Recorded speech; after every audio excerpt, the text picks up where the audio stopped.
जी पास क देनी पुलिया गौवा जवार के बदल देनी हुलिया।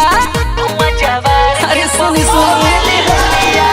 ए मुखिया जी पास क देनी पुलिया गौवा जवार के बदल देनी हुलिया की एगो विकास करवा दी, एगो विकास करवा दी, होली में चोली पास करवा दी, एगो विकास करवा दी, होली में चोली पास करवा दी।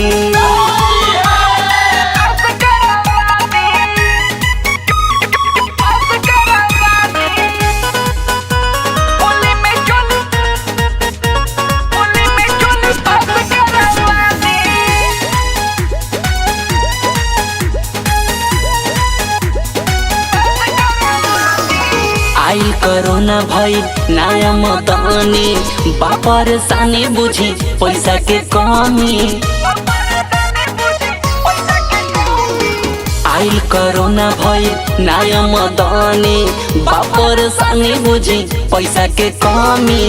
गइल बकारा जैसे दहिया दबाई सुनील पुआ पूरी कैसे छनाई जी तोहफाई खास करवा दी, होली में चोली पास करवा दी, एगो विकास करवा दी, होली में चोली पास करवा दी।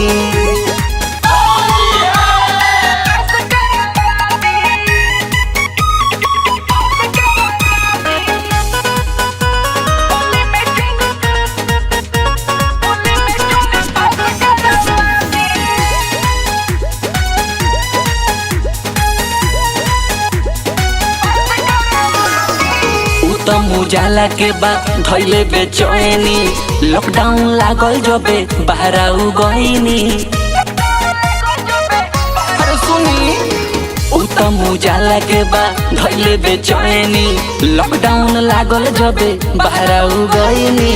नसीम नी दर्दी उदय बोली बिहारी कह लैका चाही रंग बेचकारी जी एक गो सारा धापुरा दी, होली में चोली पास करवा दी, एगो विकास करवा दी, होली में चोली पास करवा दी।